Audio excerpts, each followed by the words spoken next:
Est-il vrai que la Bible n'est que plagiat des récits de la Mésopotamie et de la Grèce antique? Certainement, vous avez eu l'opportunité d'entendre quelqu'un affirmer que la Bible n'est que plagiat, que la Bible c'est un ramassis de plagiat,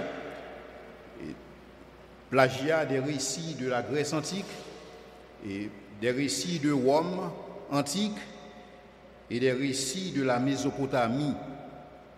Et si vous n'avez pas engagé une telle conversation avec quelqu'un, c'est sûr que vous avez eu la chance de lire cela sur Internet. Et souvent, ceux qui font ces affirmations essaient de corroborer leur dire à partir des récits de la création et des récits de déluge, et aussi à partir des divinités qui meurent et qui ressuscitent. Ainsi, dans le cadre de cette conférence, je vais aborder les différentes affirmations et qui sont formulées pour présenter la foi chrétienne, le christianisme, la Bible d'une manière générale, comme étant un ramassis de plagiat, de récits de la mythologie. Donc pour ce faire, je vais vous parler des récits de la création, des récits de déluge. Je vais aussi vous parler des divinités qui meurent et qui ressuscitent à l'instar du Christ. Et aussi, je vais considérer les présuppositions qui souvent sont formulées pour asseoir ou pour supporter ces hypothèses de plagiat. Et au final, j'espère vous présenter les vérités sur ces similitudes. Commençons avec les récits de création mésopotamiens. Et d'abord, on commence avec le cosmos. Selon les récits de création mésopotamiens, et quand je parle de la Mésopotamie, je considère aussi les récits de création sumériens et aussi égyptiens. Selon ces récits de création, les éléments du cosmos, c'est-à-dire l'eau, le ciel, sont venus à l'existence en même temps que les divinités.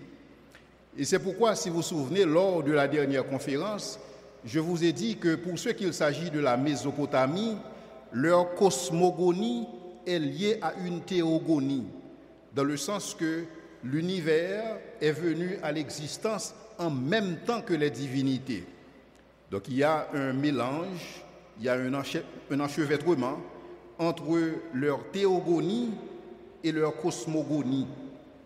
Et selon ces récits, il y a eu une bataille entre des forces rebelles, et au cours de cette bataille-là, la déité du nom de Marduk a pu dompter ce chaos et établir l'ordre dans l'univers. Donc dans la mesure où, dans les récits de la Genèse, on parle d'éléments de l'univers, on parle d'eau, on parle de ciel, et donc il y a des gens qui estiment qu'il y a un parallèle entre les récits de la Genèse et les récits de création de la Mésopotamie, dans la mesure où la Genèse parle aussi d'un chaos qui existait à cette époque, dans le sens que la terre était informe et vide, et certains expliquent ce chaos et sur la base et de cette bataille qui a eu lieu entre les divinités et Marduk, où ce dernier en est sorti vainqueur.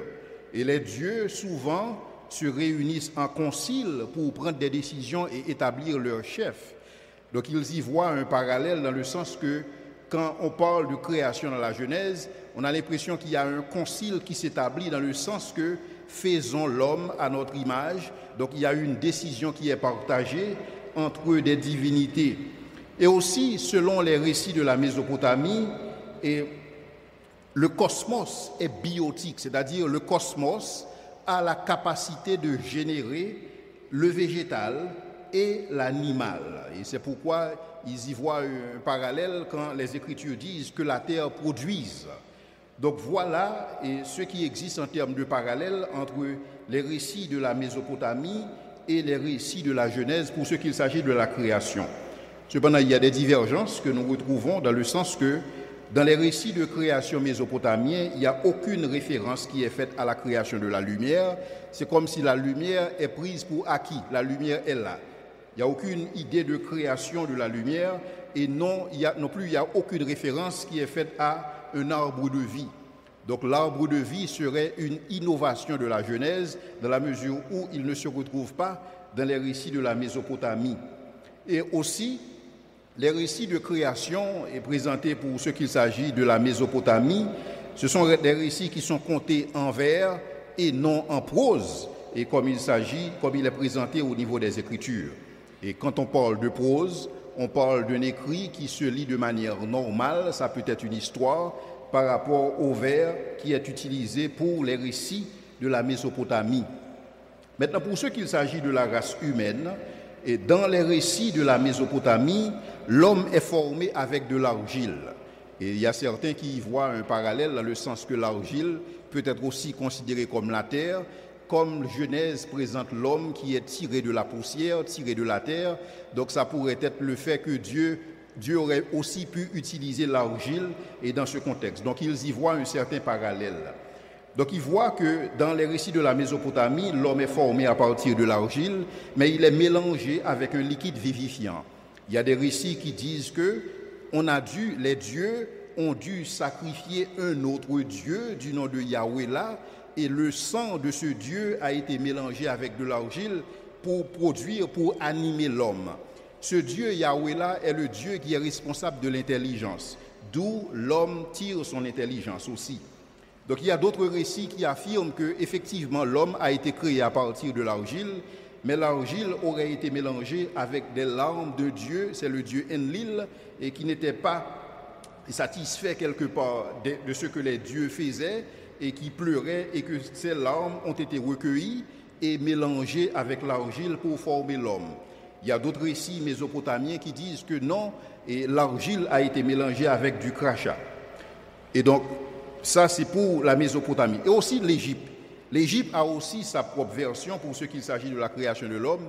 Et on a l'impression que c'est cette version qui présente un certain parallèle avec le récit présenté dans la Genèse, dans la mesure où le souffle de vie d'un Dieu a été insufflé dans l'homme, ce qui fait que l'homme était devenu vivifiant. Mais ça, c'est tout ce qui existe en termes de ressemblance. Au niveau des divergences, l'homme, selon les récits de la Mésopotamie, l'homme serait créé par la déesse Mami, et avec l'aide d'un dieu sage, un dieu du nom de Ea, dont nous allons en parler plus tard. Et l'homme a été créé justement pour soulager les dieux. Les dieux devaient exécuter des travaux pénibles et les dieux se sont plaints. Et réunis en concile, les dieux ont décidé de créer des êtres pour que ces êtres-là puissent porter ce lourd fardeau. Et c'est ainsi que l'homme a été créé. Donc la dignité de l'homme est exprimée dans le sens que l'homme a besoin de ses dieux et ces dieux ont besoin de ces hommes, et donc d'où l'homme tire sa dignité dans le contexte de ses besoins. Donc l'homme a aussi été créé par paire. Il y a eu 7 paires d'hommes et 7 paires de femmes à être créées, mais aussi il y a des récits qui affirment que l'humanité a été créée en masse. Mais aucune mention n'est faite pour ce qu'il s'agit des animaux, et contrairement à la Genèse. Donc il est évident, chers amis, que ces parallèles sont un peu tirés par les cheveux, parce qu'il n'existe pas nécessairement, si vous voulez, des similitudes exactes par rapport à ce qui est présenté au niveau de la Genèse. Et c'est pourquoi, lors de ma dernière conférence, j'ai parlé de cette parallélomanie, où il s'agit d'entrevoir des parallèles partout au niveau des récits, ne serait-ce que pour prouver que les récits de création existent partout à travers la Mésopotamie. Les récits de création existent aussi dans la Bible, et parce que nous savons que les récits de création de la Mésopotamie sont des mythes, alors par inférence, les récits de création ou le récit de création au niveau de la Bible est aussi un mythe.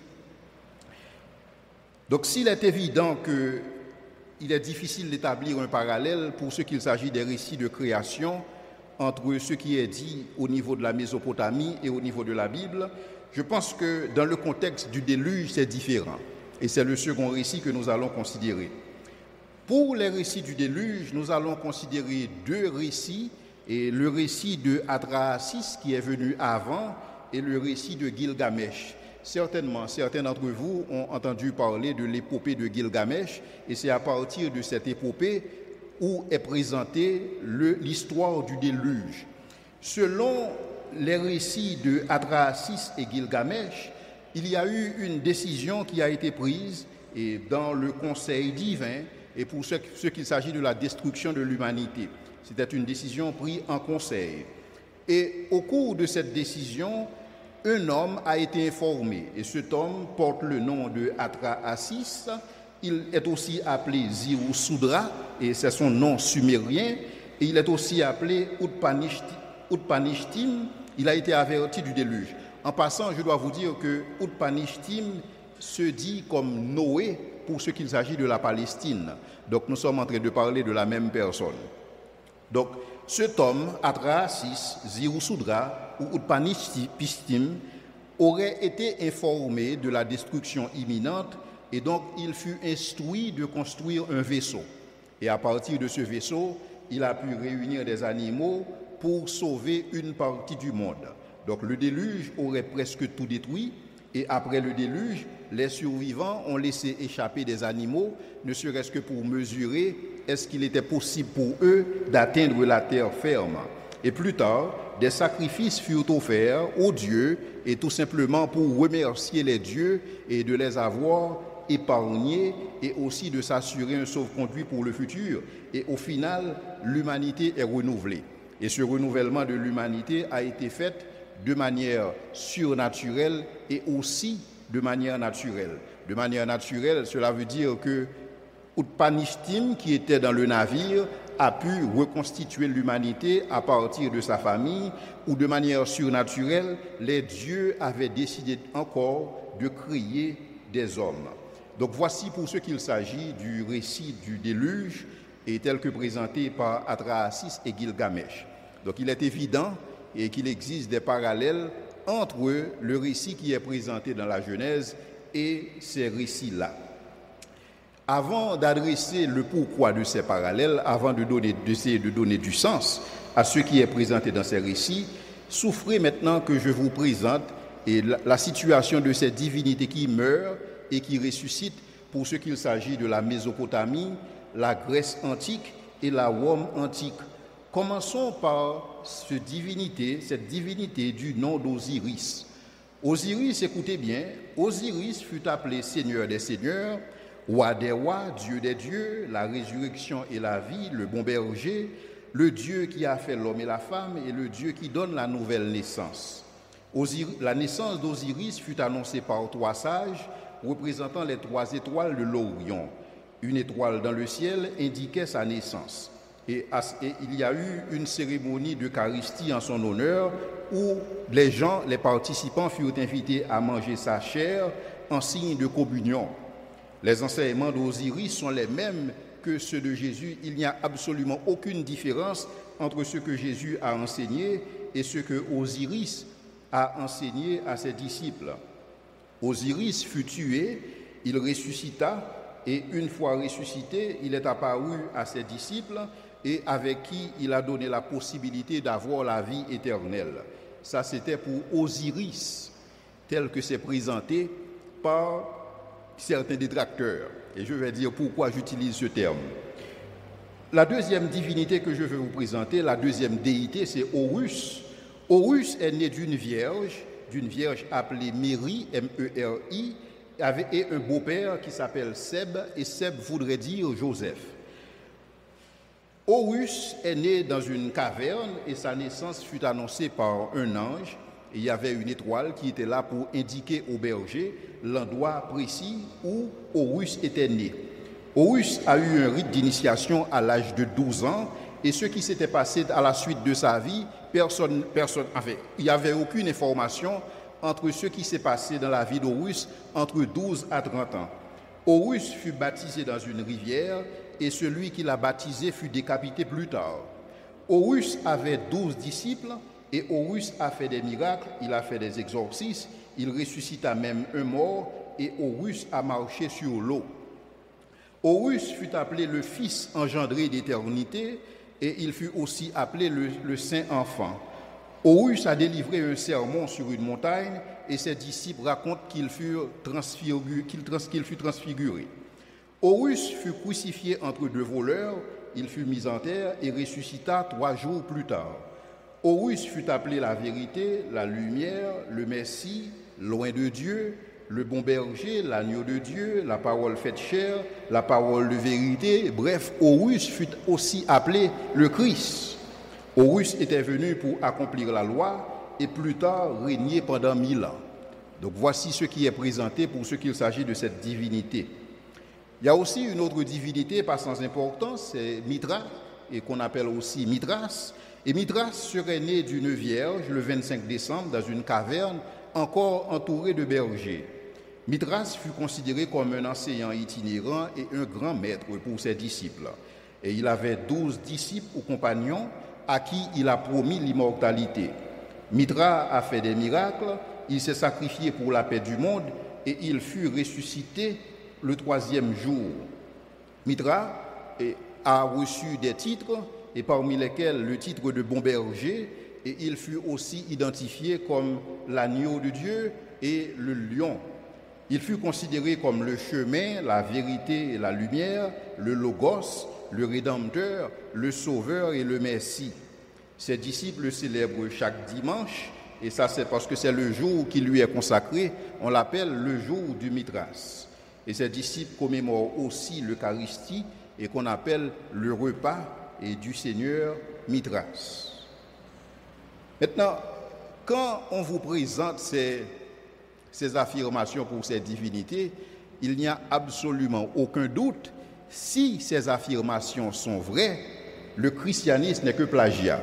Si ces affirmations sont correctes, pour ce qu'il s'agit des récits de la création, les récits de déluge, ces divinités qui meurent et qui renaissent, si ces affirmations sont vraies, notre foi est effectivement vaine parce que le christianisme et la Bible ne sont qu'un ramassis de plagiat ou de mythes anciens. Maintenant, sur quoi est-ce qu'on base ces présuppositions et sur quoi est-ce qu'on se base pour affirmer que, puisque il a existé par le passé une mythologie au niveau de la Mésopotamie, une mythologie au niveau de la Grèce antique, qui ressemble tellement avec ce qui est affirmé dans les Écritures. Donc si on considère ce qui s'était passé, ce qui est dit pour la Mésopotamie comme étant des mythes, donc il va de soi que ce qui est présenté au niveau des Écritures représente aussi un mythe. Et ces présuppositions se basent sur les affirmations suivantes. Premièrement, parce que c'était écrit avant, ce qui suit doit être nécessairement un plagiat. Parce que quand on regarde les récits de la création, je vais en parler, Moïse n'était pas le premier à présenter un récit de la création.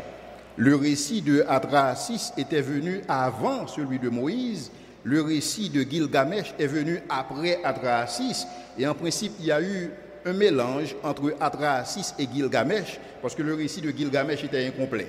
Donc ce récit a été complété par Adrasis et le récit de Moïse est venu plus tard. Et donc dans la mesure où Adrasis et Gilgamesh ont écrit avant Moïse, donc il est nécessaire que ce que Moïse a écrit, c'est du plagiat des récits de la Mésopotamie. Pourquoi ? Parce que selon leur logique, dès que quelque chose est écrit avant, cela doit nécessairement être considéré, ce qui vient après doit nécessairement être considéré comme du plagiat. Cependant, si vous vous souvenez, au cours de ma dernière conférence, je vous ai dit que le judaïsme n'a pas évolué, si vous voulez, la Bible n'a pas évolué dans un vide. Les Juifs ont partagé le même contexte historico-culturel que les gens qui habitaient la Mésopotamie. Donc ceci dit, il est nécessaire qu'il y ait eu une certaine influence de la Mésopotamie pour ce qu'il s'agit des Juifs. Cependant, si vous vous souvenez aussi, je vous avais montré que quand Moïse a écrit son récit de la Genèse, son récit de la création, Moïse a écrit de manière polémique. Moïse a écrit pour dire « voici comment les choses se sont passées ».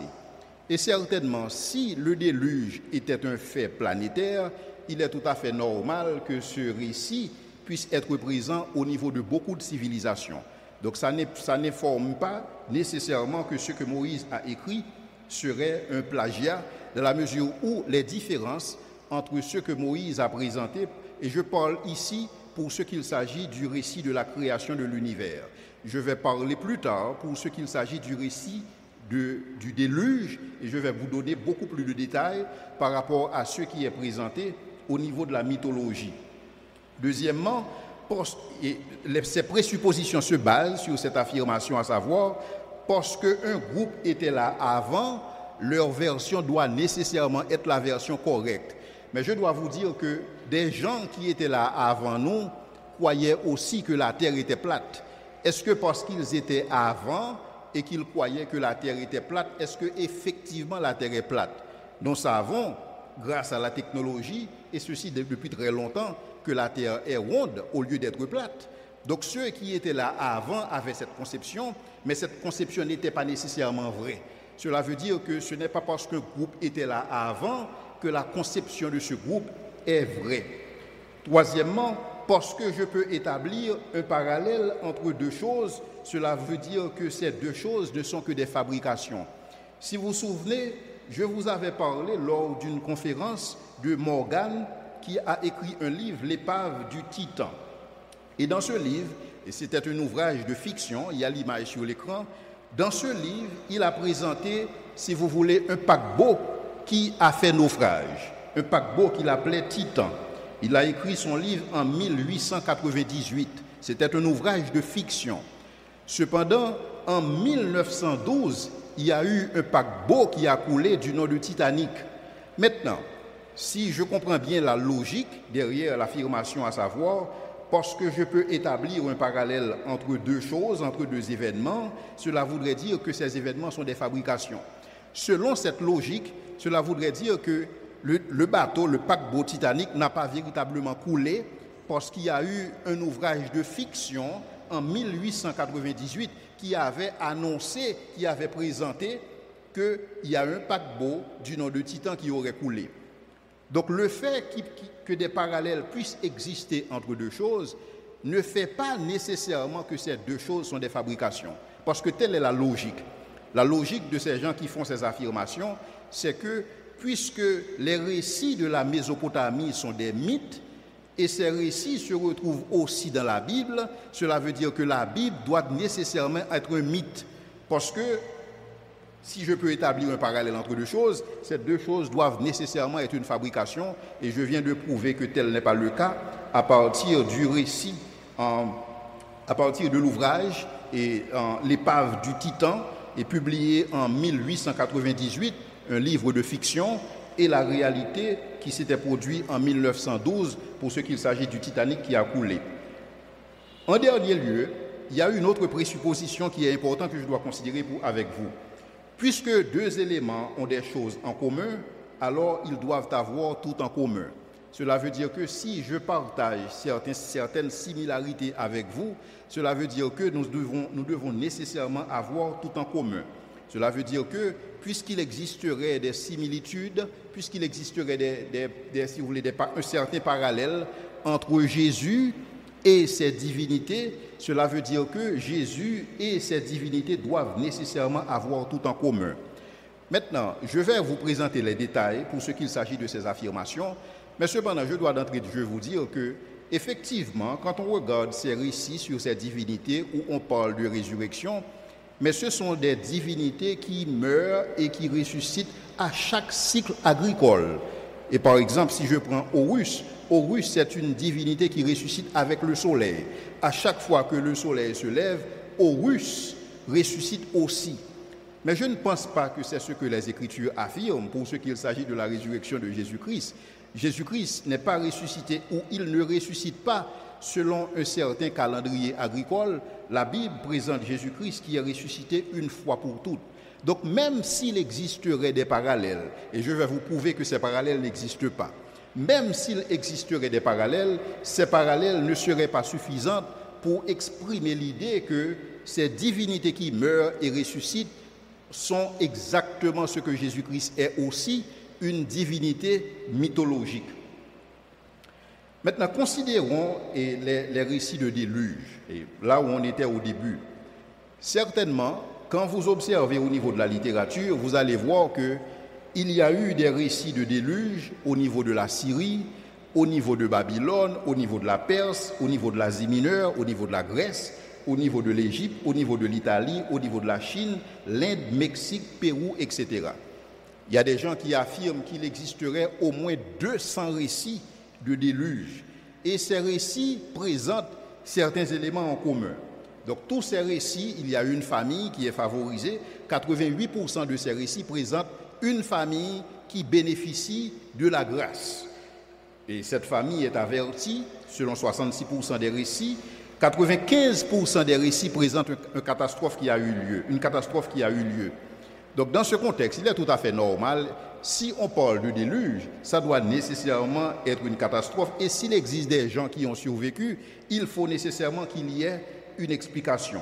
Les survivants ont utilisé un bateau et ça c'est tout à fait normal parce que si on parle de déluge, on parle d'eau et la seule façon de pouvoir s'échapper, il faut nécessairement construire un bateau. Donc il est tout à fait normal d'avoir à 70% ces récits qui présentent un bateau.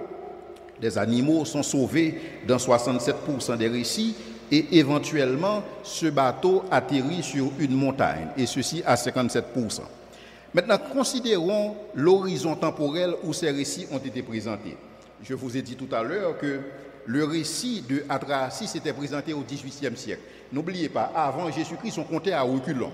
Donc, Adrastis est le premier récit sur le déluge qui a existé. Après Adrastis est venu Gilgamesh. Gilgamesh est rédigé entre le XIIIe et le Xe siècle avant Jésus-Christ. Maintenant, pour ce qu'il s'agit du récit de Moïse, le récit de Moïse est rédigé entre le XVIe siècle et le XIIIe siècle avant Jésus-Christ. Cela veut dire quoi? Cela veut dire que tous les auteurs des récits du déluge étaient dans le même bateau. Ça veut dire qu'ils n'étaient pas présents lors des événements. Donc, ils sont en train de raconter quelque chose à partir de traditions orales que certainement ils ont reçues. Parce que la Bible ne nie pas le fait que Moïse aurait reçu des traditions orales, et c'est justement à partir de ces traditions que Moïse, aussi avec l'inspiration du Saint-Esprit, qu'il a composé son écrit.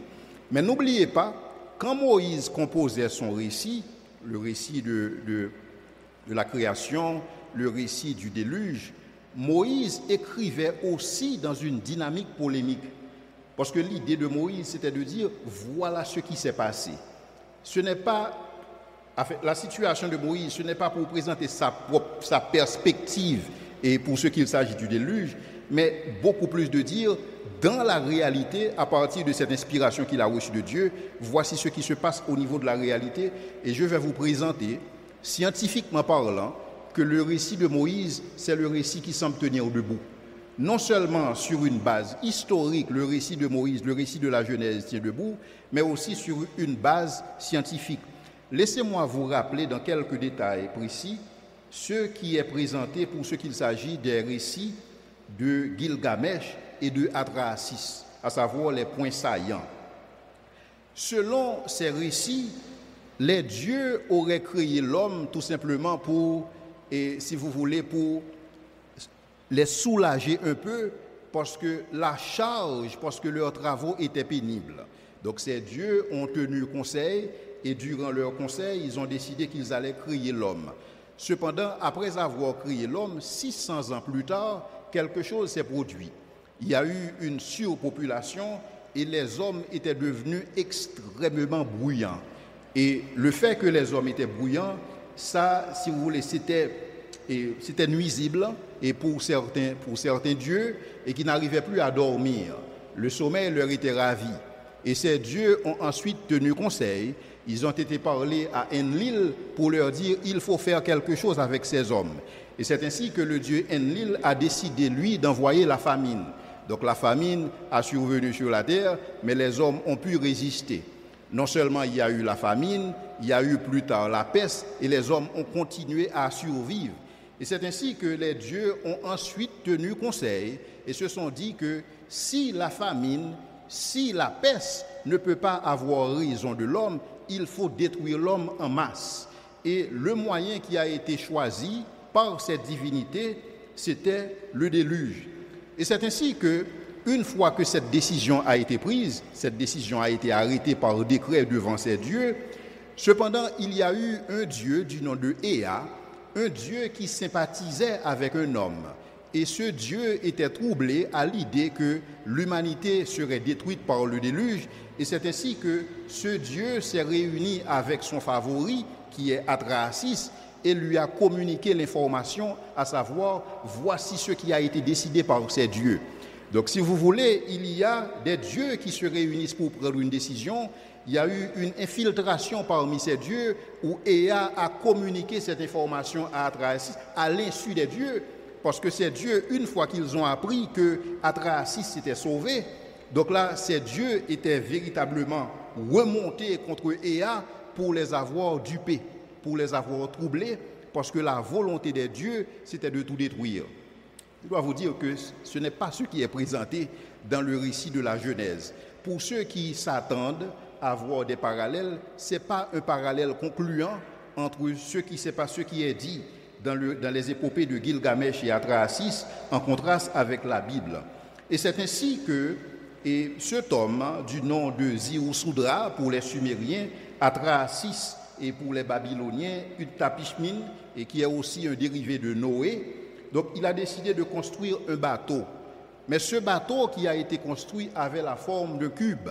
Or, il se trouve que scientifiquement, il est prouvé qu'un cube ne puisse flotter, et particulièrement pour ce qu'il s'agit de la façon dont le déluge est présenté. Un cube ne saurait flotter, ce qui est contraire par rapport à ce que Moïse a présenté dans son récit, parce que Moïse présente un paquebot comme un bateau de croisière tel que nous voyons aujourd'hui, et les descriptions sont données.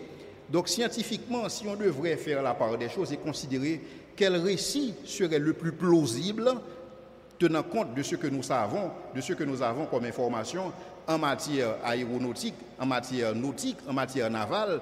Donc on pourrait dire que le récit de Moïse a beaucoup plus de sens que ce qui est présenté au niveau des épopées de Gilgamesh et de Adrassis. Les dieux étaient aussi effrayés par la puissance de destruction des eaux, parce que les dieux ne s'y attendaient pas. Et aussi le déluge tel que c'est présenté dans ces épopées, c'est un déluge qui aurait duré 6 jours dans certains récits et 7 jours dans d'autres récits. Il est prouvé qu'un cataclysme comme le déluge ne saurait avoir lieu en 7 jours, 6 à 7 jours. Alors que la Bible, dans sa version, présente les eaux, présente la pluie qui a tombé pendant 40 ans. Ceci est beaucoup plus conforme par rapport à ce que nous connaissons sur la nature. Et le fait aussi, Dieu présente, dans les Écritures, il est présenté que les eaux ont couru pendant 150 ans. Donc ceci est beaucoup plus plausible, ça rejoint beaucoup plus la réalité par rapport à ce qui est présenté dans la mythologie. Maintenant, Utnapishtim, Ziusudra a envoyé des oiseaux et pour tester le niveau de l'eau. Et ça, je pense que c'est tout à fait normal. Et c'est un parallèle normal dans le sens que s'il y a eu effectivement un déluge, il y a eu nécessairement cette nécessité pour les occupants du bateau de tester le niveau de l'eau. Et la meilleure façon pour eux de le faire, c'est d'utiliser les oiseaux qui sont déjà dans le bateau. Enlil s'est fâché, comme je vous l'ai dit, et c'est ainsi que pour calmer Enlil, Ea a demandé à Ziusudra et d'offrir des sacrifices pour calmer la colère d'Enlil. Alors que dans les Écritures, dans le récit de Moïse, le sacrifice qui est offert par Noé, ce n'est pas un sacrifice pour calmer la colère de Dieu, mais c'est beaucoup plus un sacrifice d'action de grâce. Aussi, les Écritures présentent Noé, après être sauvé du déluge. Noé, c'est quelqu'un qui s'est saoulé. Donc la Bible présente ces héros comme ils le sont, alors que dans les récits, dans les épopées de Gilgamesh et Adrassis, Noé a obtenu l'immortalité et maintenant il pouvait siéger parmi les dieux. Donc là, quand vous avez des récits qui se présentent dans ce contexte, il faut faire la part des choses. Il faut que vous décidiez par vous-même qui raconte quoi, quel récit serait le plus plausible à la lumière des connaissances que nous avons. Mais aussi, il faudrait comprendre que la Bible se présente comme le manuscrit antique le plus digne de confiance qui existe. Et ça, je ne suis pas en train de parler de manière fanatique, je suis en train de vous parler de ce qui existe. Quand on considère, par exemple, le nombre de copies qui existent pour le Nouveau Testament et pour l'Ancien Testament, Ce nombre ne peut pas rivaliser, ou si vous voulez, les copies qui existent pour les documents antiques ne peuvent pas rivaliser avec le nombre de copies qui existent pour la Bible. C'est pourquoi il est beaucoup plus facile de réaliser une critique textuelle à partir de la Bible que d'utiliser les récits antiques, parce que pour les récits antiques, ils ont peut-être 10 copies, 5 exemplaires, alors que pour la Bible, nous sommes en train de parler de milliers d'exemplaires. Parce que nous avons un nombre aussi significatif d'exemplaires, il est plus facile de réaliser une critique textuelle afin de garantir la véracité des faits qui sont présentés au niveau des Écritures. Et il y a aussi le fait que certains détails au niveau des récits bibliques sont corroborés ailleurs. Donc dans le sens qu'il existe des historiens critiques, des historiens non chrétiens, qui présentent exactement les mêmes choses que la Bible a présentées. Pour ce qu'il s'agit des gens et qui ont existé, pour ce qu'il s'agit de David, et pour ce qu'il s'agit d'Ézéchias, et pour ce qu'il s'agit d'Esdras, et pour ce qu'il s'agit des personnages de la Bible. Les personnages de la Bible ne sont pas présentés uniquement au niveau de la Bible, mais ces personnages sont aussi présentés dans d'autres écrits qui existent. Et il y a aussi le fait que la plupart de ce qu'affirme la Bible est corroboré au niveau de l'archéologie. Et c'est pourquoi certains pensent qu'il existe une harmonie parfaite entre la Bible et l'archéologie. Je dois vous dire en passant que l'archéologie, c'est une discipline nouvelle, c'est une discipline qui a à peine 200 ans d'histoire. Et grâce à l'archéologie, on a pu découvrir des sites qui ont été présentés premièrement au niveau des Écritures. Donc on dirait que la Bible pointe du doigt aux archéologues là où ils doivent fouiller pour trouver des civilisations, pour trouver des artefacts, pour ce qui est présenté au niveau des Écritures. Aussi, le processus de transmission, pour ce qu'il s'agit des Écritures, est beaucoup plus crédible, dans la mesure où des scribes professionnels ont été utilisés pour rédiger les Écritures, et ces scribes devaient suivre tout un rituel avant d'écrire. Il y a tout un rituel pour détruire un matériel endommagé, il y a tout un rituel de copiage qui existait. Donc dans ce contexte, le processus de copiage et le processus de transmission, pour ce qu'il s'agit de la Bible, c'est un processus qui est fiable. De plus, le récit biblique se lit comme un journal de bord. Je vous ai dit tantôt, pour les récits qui sont présentés au niveau de Gilgamesh et au niveau de Atrahasis, ces récits sont présentés en vers. Alors que pour ce qu'il s'agit du récit de la Bible, c'est présenté en prose. Donc c'est présenté de manière plus naturelle. C'est comme si vous êtes en train de lire un journal de bord. Essayez de lire le passage du Noé dans le bateau, enfin pendant la période du déluge. Essayez de lire ce qui s'était passé pour ce qu'il s'agit de tel que c'est présenté pour Zirou-Soudra, et vous allez voir rapidement la différence entre ces deux récits. Maintenant, comment est-ce qu'on devrait approcher, comment est-ce que ces similitudes sont approchées au niveau académique? D'abord, il y a 4 façons de considérer, et je vais vous présenter ces 4 approches, et ensuite nous allons étudier chaque récit en détail. D'abord, on peut commencer par dire que c'est faux. Il y a des parallèles qui sont établis, ces parallèles ne reflètent pas la réalité, et dans la mesure où ces parallèles ne se retrouvent pas dans aucun document académique. Je dois vous dire en passant que pour mes conférences, je ne consulte pas Internet. Ce que je consulte des sources académiques et je consulte aussi ce qu'on appelle des sources primaires. C'est-à-dire, je dois lire ce que les gens ont écrit, des gens qui ne sont pas chrétiens, des gens qui n'ont aucune sympathie pour la foi chrétienne et qui présentent leur récit des choses, mais cependant, je lis uniquement ce qui est académique. Donc pour ce que je vais vous présenter la conclusion des académiques par rapport à ce qui est dit pour les récits de déluge, les récits de création, pour ce qui est dit particulièrement pour ces divinités qui naissent et qui meurent et qui reviennent à la vie.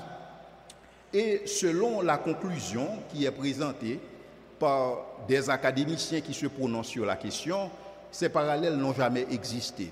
Soit que certains de ces parallèles étaient post-datés par rapport au christianisme, c'est-à-dire ils sont venus plus tard et on a utilisé le christianisme, on a utilisé les faits présentés dans la foi chrétienne ou dans la Bible pour embellir des récits mythologiques, pour faire passer ces récits pour ce qui est présenté dans les Écritures. C'est ce qui est présenté, ou du moins dans les ouvrages académiques.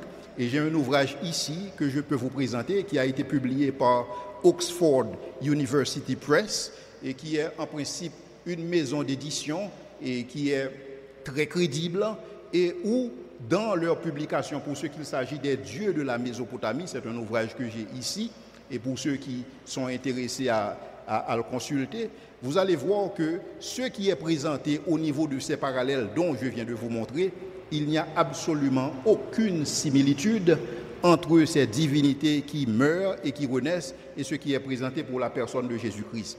S'il existe des parallèles, la plupart de ces parallèles sont, si vous voulez, tirés par les cheveux. Non seulement tirés par les cheveux, mais il existe une façon de présenter une divinité. Puisque Jésus-Christ est aussi Dieu, donc Jésus-Christ serait dans la catégorie des divinités, et donc il est tout à fait normal, quand on appelle une divinité Seigneur, on appelle aussi Jésus Seigneur. Donc le fait pour une divinité de se faire appeler Seigneur, le fait pour une divinité de se faire appeler Roi des Rois, et que Jésus-Christ se fasse aussi appeler Roi des Rois, ça ne veut pas nécessairement dire que cette divinité est de la même catégorie que Jésus-Christ. Parce que ce n'est pas parce que deux choses ont quelques éléments ensemble qu'ils ont tout en commun. Et ça, c'est une loi logique, c'est une réflexion tout à fait normale. Au final, et on voit aussi qu'il y a une lecture en arrière qui est faite par rapport à certains récits, particulièrement au récit de Mithras. Par exemple, quand on lit Mithras, on a l'impression que Mithras n'est qu'une photocopie de la personne de Jésus-Christ. Cependant, le mitraïsme est apparu à Rome à la première moitié du IIe siècle, c'est-à-dire après Jésus-Christ. Donc il est tout à fait normal pour ceux qui relèvent du mitraïsme d'utiliser le récit de la vie de Jésus pour faire correspondre Jésus à Mithras. Donc, de toutes les façons, Jésus était là avant Mithras. Donc, dans la mesure où, s'il faut déterminer qui copie sur qui, donc ça devrait être Mithras et non les disciples. Maintenant, considérons ces différents points. Je vais reprendre les points qui étaient présentés et pour ce qu'il s'agit des similitudes avec les divinités. D'abord, il est dit que Osiris fut appelé, là j'utilise une catégorie F pour faux, TPC comme tiré par les cheveux, QPE, qu'est-ce qu'on pouvait attendre, qu'est-ce qu'on pouvait espérer.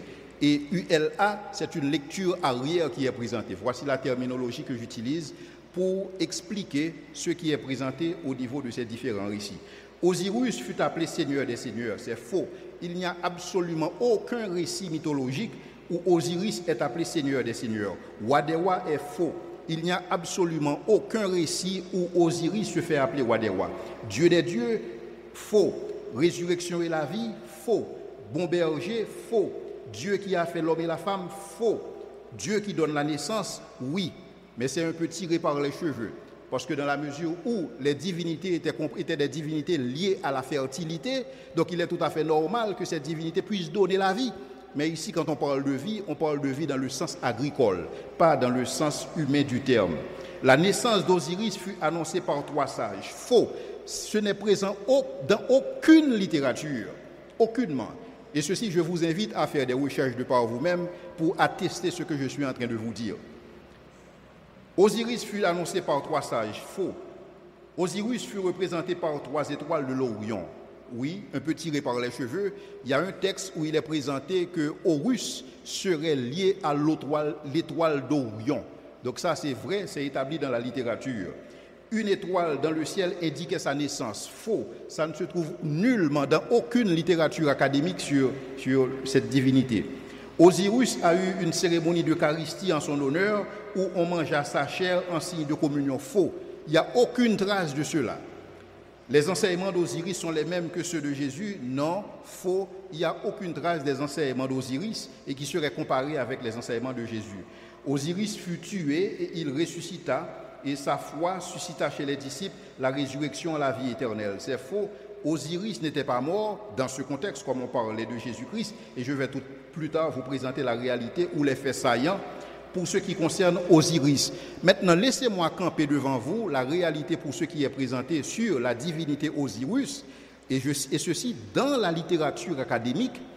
Je ne parle pas des ragots qui sont présentés sur Internet, je parle en matière académique, donc je m'adresse aussi à un public académique et qui sait pouvoir faire des recherches, comme disent les Américains, peer-reviewed, des recherches qui sont évaluées et qui sont sanctionnées par une communauté scientifique. C'est ce que je vous présente. Effectivement, Osiris est le dieu le plus populaire du panthéon égyptien c'est le dieu du royaume des morts ou le dieu des grains. Et il fut le frère et le mari d'Isis, Isis sa femme. Seth est son frère et son pire ennemi, son némésis comme on l'appelle. Seth le tue et Seth le démembre en 14 morceaux et les éparpille un peu partout. Isis, sa femme, rassemble les 13 morceaux éparpillés. Isis les enterre et c'est pourquoi il existe en Égypte beaucoup de tombeaux parce que chaque morceau d'Isis qui a été retrouvé aurait été mis en terre dans une pyramide quelconque. Mais cependant, on nous raconte, il y a une autre version qui raconte que Isis a rafistolé et ceux qui restaient d'Osiris et afin de le ranimer, et c'est ainsi qu'il est devenu le Dieu du royaume des morts. Est-ce la façon dont la Bible présente Jésus-Christ? Il n'y a aucun parallèle qui peut être présenté par rapport à ce que je vous présente sur Osiris, par rapport à la personne de Jésus-Christ. Et la plupart des termes qui sont utilisés ici ne correspondent pas à ce qui est présenté, qu'il s'agisse de la personne et l'œuvre de Jésus-Christ. Donc je ne me souviens pas dans les Écritures, on parle de Jésus a été tué et que Jésus-Christ a été démembré en 14 morceaux. Voilà ce qui est présenté pour Osiris, mais ça n'existe pas dans la littérature chrétienne. Pour ce qu'il s'agit de Horus, Horus serait né d'une vierge appelée Mérie et de beau-père appelé Seb, et c'est faux, d'autant plus que Seb ne veut pas dire Joseph. Horus serait né dans une caverne et sa naissance fut annoncée par un ange, une étoile accompagnée de bergers. Et c'est faux. Il n'y a aucune trace dans la littérature académique. Horus a eu un rite d'initiation à l'âge de 12 ans et il n'existe aucune documentation pour sa vie entre 12 à 30 ans. C'est faux, il n'y a aucune trace dans la littérature. Horus fut baptisé dans une rivière et son baptême fut décapité. Il n'y a aucune trace de cela dans la littérature. Ce que l'on retient par contre, c'est qu'effectivement, Horus aurait été plongé dans une rivière avec le dieu Anuk. Mais ce n'était pas un baptême et non plus Anuk n'a jamais été décapité. Pour ce qui est présenté dans la littérature sur Horus. Horus aurait 12 disciples, c'est faux. Horus n'a jamais eu 12 disciples. Ce qui est rapporté sur Horus, c'est que Horus avait 4 compagnons et 16 disciples.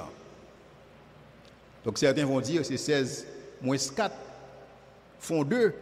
Donc j'ai bien dit Horus avec 4 compagnons et 16 disciples. Donc cela ferait 20 personnes qui suivaient Horus et non pas 12. Horus aurait fait des miracles et des exorcismes. Chers amis, il est tout à fait normal. Si on présente Horus comme une divinité, en général, une divinité fait des miracles. Donc le fait pour Horus de faire des miracles et que les miracles réalisés par Horus et feraient de Horus une représentation de Jésus-Christ, c'est un peu tiré par les cheveux. Donc Horus fut ressuscité des morts et a marché sur l'eau. Et c'est faux, il n'y a aucune trace dans la littérature pour un exercice où Horus aurait marché sur l'eau. Horus fut appelé Ioussa, et je dois vous dire, et ce nom veut dire fils d'éternité. En réalité, ce nom n'existe pas en Égypte. Dans le langage égyptien, ce nom n'existe pas. Donc il n'y a aucunement le fait qu'on ne peut pas conclure que Horus aurait été appelé effectivement Ioussa, ce qui signifie enfant engendré d'éternité et le saint enfant. Horus a délivré un sermon sur une montagne et ses disciples racontèrent qu'il fut transfiguré. C'est faux. Horus, il est dit que Horus est mort crucifié entre 2 voleurs. C'est faux. Horus ne pourrait pas être mort et crucifié entre 2 voleurs parce que la crucifixion a été inventée par les Romains. Et là, nous sommes en Mésopotamie, les Romains n'existent pas. Les Romains n'existaient pas à cette époque. Il n'y avait même pas Rome. Donc si les Romains ont inventé la crucifixion, comment Horus pourrait être crucifié? Donc cela serait, si vous voulez, à contre-courant par rapport à l'histoire où nous savons qu'effectivement, la crucifixion, c'est un mécanisme de torture inventé par les Romains. Donc Horus ne pourrait mourir crucifié. Horus fut mis en terre et ressuscita en 3 jours. C'est faux. Dans la littérature, il nous est présenté que Horus aurait été dévoré par une crocodile et Horus ressuscite chaque matin quand le soleil se lève. Donc la réalité pour ce qui est présenté dans Horus ne correspond pas à ce qui est dit sur Jésus-Christ. Horus fut appelé la vérité, c'est faux. Horus fut appelé la lumière, il est tout à fait normal qu'une divinité se fasse appeler lumière. Horus fut appelé le Messie, c'est faux, il n'y a aucune trace dans la littérature. Horus fut appelé loin de Dieu, c'est faux, aucune trace. Horus fut appelé le bon berger, aucune trace. Horus fut appelé l'agneau de Dieu, c'est faux. Horus fut appelé la parole faite chair, c'est faux. Horus fut appelé la parole de vérité, c'est faux. Horus fut appelé le Christ, KRST. KRST existe effectivement dans le langage égyptien, mais ça veut dire enterrer, ça ne veut pas dire merci. Horus était venu pour accomplir la loi et supposé régner pendant 1000 ans. Or, il n'y a absolument aucune loi en Égypte à accomplir et dans la littérature présentée sur Horus, aucune mention n'est faite d'un règne de 1000 ans. Maintenant, quels sont les faits saillants que les historiens présentent sur Horus, les historiens dignes de confiance? Ils disent que Horus était le fils d'Isis et d'Osiris. Je vous ai parlé tout à l'heure d'Osiris. Et Isis, c'est la sœur d'Osiris, mais aussi son épouse. Entre eux, ils ont conçu miraculeusement Isis. Et c'était après la mort d'Osiris. Donc Osiris est mort, et après sa mort, Isis aurait couché avec son défunt mari, et avec qui il aurait engendré Horus. Horus est présenté comme le dieu soleil, le grand dieu du ciel, et c'est tout à fait normal qu'une divinité se fasse appeler de ce nom. Et Horus assura la défaite de son ennemi juré, son Némésis, et qui est son oncle Seth. Horus est souvent présenté avec la tête d'un faucon. Et Jésus n'est pas présenté ainsi, si je ne m'abuse, au niveau des Écritures. Horus est la force spirituelle derrière les pharaons, et Horus représente la royauté. Le fait pour Jésus-Christ de représenter la royauté et Horus de représenter la royauté ne fait aucunement que Jésus-Christ puisse être comparé à Horus. Et ça, c'est un peu tiré par les cheveux, comme on dirait. Maintenant, Mithras. Mithras serait né d'une vierge le 25 décembre. Effectivement, Mithras est né le 25 décembre. Mais cependant, les premiers chrétiens savaient effectivement que Jésus-Christ n'était pas né le 25 décembre. Il était clair là-dessus. Et il était même établi que Jésus-Christ était né en hiver. Et puisque Jésus-Christ n'était pas né en hiver, parce que si Jésus-Christ était né en hiver, il serait difficile pour les bergers de passer des veilles de nuit dans les champs. En hiver, ça ne se fait pas en Israël. Donc Jésus-Christ n'est pas né le 25 décembre. Mais nous accordons le fait que, selon la tradition, Mithras serait né le 25 décembre. Et pour la paix du monde, quand vous regardez les photos de Mithras, vous voyez Mithras qui est en train de tuer, qui est en train de couper la gorge à un taureau. Et ce taureau est celui qui était censé apporter la paix et dans le monde entier. Mais je dois vous dire que tel n'est pas ce qui est présenté pour la personne de Jésus-Christ. La Bible ne nous présente pas Jésus-Christ qui sacrifie un taureau pour la paix du monde. La Bible présente Jésus-Christ qui s'est sacrifié lui-même, et pas pour la paix du monde, mais pour le salut de ceux que Dieu a choisis d'avance. Et aussi, Mithras fut enterré et ressuscita le 3e jour. Cependant, dans la littérature, il n'y a aucune évidence que Mithras aurait été mort. Donc, Mithras n'est pas présenté ainsi. Il nous a dit que Mithras est présenté comme étant le bon berger et il est identifié comme l'agneau et il est aussi identifié comme un lion. Aucune trace dans la littérature. Il fut considéré comme le chemin, la vérité, la lumière, le logos, le rédempteur, le sauveur, le messie. Mithras n'a jamais reçu ces noms dans la réalité, sinon on retient que Mithras était présenté comme le médiateur. Mais ce n'était pas le médiateur entre Dieu et les hommes, mais c'était beaucoup plus le médiateur entre les dieux qui étaient bons et d'autres dieux qui étaient mauvais dans la philosophie zoroastrienne. Donc ces disciples célèbrent le dimanche comme le jour sacré de Mithras et qui est aussi appelé le jour du Seigneur. Et ça, c'est ajouté après. Dans la mesure où Mithras est venu après le christianisme, donc tout ce qui est présenté sur Mithras comme une forme d'association avec le Christ, c'est tout simplement une fabrication, c'est tout simplement un plagiat. Ces disciples commémorent aussi l'Eucharistie ou le repas du Seigneur et l'histoire ne retient aucunement le fait qu'il y a eu un dernier repas entre Mithras et seulement l'histoire retient que Mithras mangeait avec ses compagnons pour ce qui concerne la littérature. Quels sont les faits saillants pour Mithras? Mithras est né d'un rocher, donc c'est un rocher qui lui a donné naissance. Et Mithras égorgea un taureau pour rétablir l'ordre cosmique, aussi en rapport à la lune et en rapport à la fertilité. Mithras est associé au lever du soleil et c'est cette fameuse salutation soleil et qu'on retrouve dans une certaine version du yoga. Et Mithras n'a jamais connu la mort tel qu'il est présenté au niveau de la littérature. Maintenant, quand on considère ces différents éléments que je vous ai présentés pour ce qu'il s'agit des récits de la création, des récits du déluge, ces divinités qui meurent et qui renaissent, qui reviennent à la vie ou qui ressuscitent, les parallèles qu'on pourrait tirer entre ces récits-là et ce qui est présenté dans les Écritures ne sont pas du tout concluants à la lumière de ce qui est présenté au niveau des sources académiques. Et donc je reprends, pour ce qu'il s'agit des sources qui ont été consultées dans le cadre de cette conférence, ce sont des sources chrétiennes, non chrétiennes et pour la plupart académiques, mais ça ne relève pas de ce qui circule et sur Internet, parce que n'importe qui peut poster sur Internet n'importe quoi.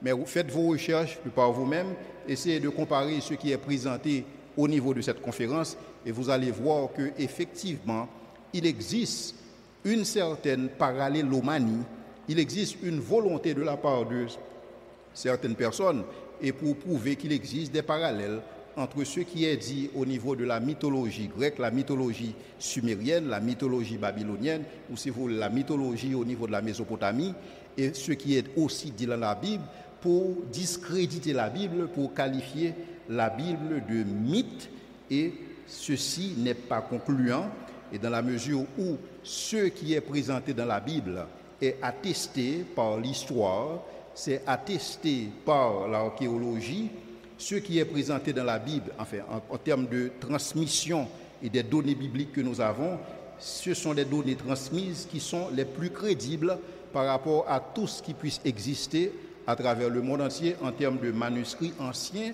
Et la Bible ne présente pas ces récits en vers, la Bible présente ces récits en prose, en sorte que c'est un récit qui est présenté dans le temps et dans l'espace, et cela veut dire que ce récit est falsifiable. C'est-à-dire, on peut vérifier à travers l'histoire, est-ce que ce qui est dit dans les Écritures, est-ce que c'est conforme à la réalité? Et parce que le christianisme peut être falsifié à travers le temps et l'espace où ces récits sont rédigés, le christianisme peut être aussi vérifié. Mais tel n'est pas le cas pour ce qui est présenté sur Horus, sur Mithras, sur Adrastis.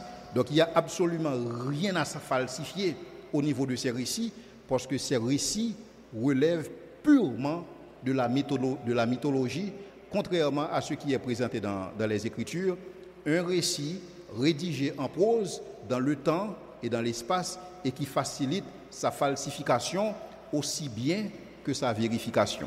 Merci.